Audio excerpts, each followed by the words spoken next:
Save. Thank you very much for joining us. And first of all, what is Project Save? Project Save is kind of a brainchild I had shortly after leaving Orange County Public Schools. I watched the developments throughout the country and said, as a former security director, what can I do to make a difference locally as well as nationally?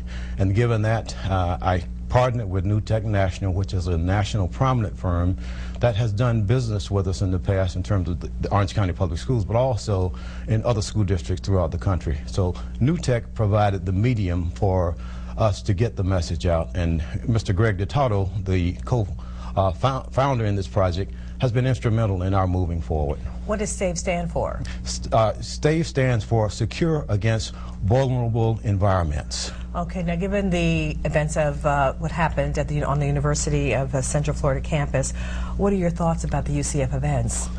It would be premature to go into anything specific about it. Anything now would be speculation, but I can tell you that I have a relationship with the UCF team, and I know that they're consummate professionals about what they're doing there.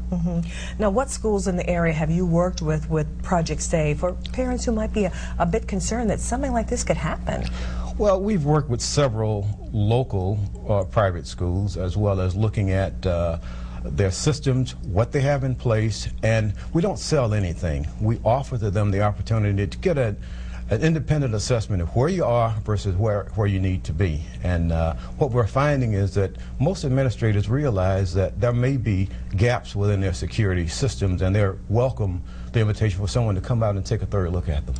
Gaps, certainly, because here was a young man that was able to get a tactical rifle, a small one, into a bag and get it into the school. And so how do you stop something like that? Do we put metal detectors at all of our doors, school door entrances? Excellent question. What effective security requires is a blend of technology as well as commitment by the folks in the learning environment to make a difference. You can't stop it with just metal detectors. You can't stop it with just locking every door.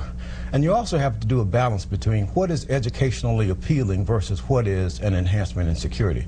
You don't want to create a cell block. No, you don't want to feel like you're going to jail just to get an education. Exactly. And so, but you know, with the gun issue, the rights, the Second Rights Amendment about to bear arms, it's all gotten convoluted. It's how much is too much. Our freedoms being, what do we do? I mean, do we carry guns? Do we not? How do we protect our students in a safe environment?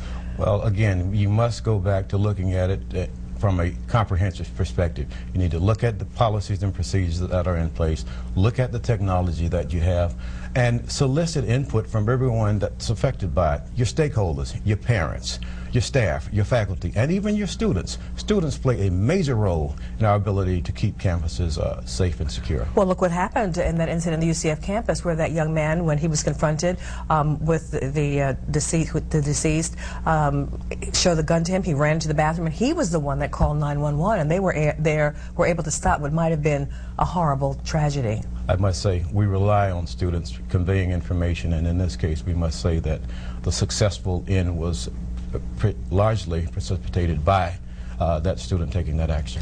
I would think, though, that with the events that have happened at that school, and then we also reported on a seventh grader taking loaded guns to school, that you all might be called upon a bit more to come in and really take a look at different educational facilities.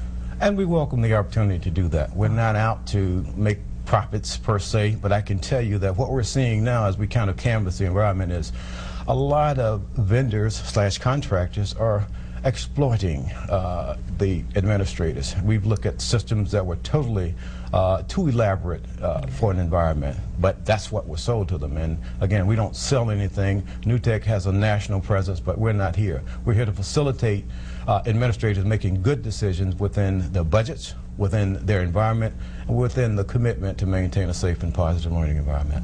All right, well, thank you so much. Dr. Rick Harris, co-founder of Project Save.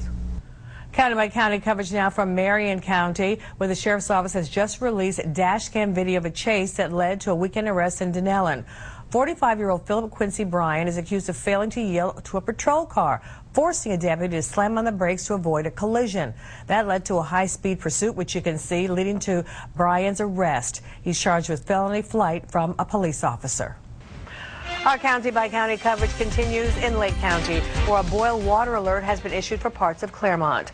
These 8 subdivisions are affected: Lake Ridge Club, Amber Hill, Spring Valley, Timber Lane, The Legends, Nottingham at The Legends, Fox Chase, and Bent Tree. Neighbors in the affected area should boil their water for 1 minute before using it.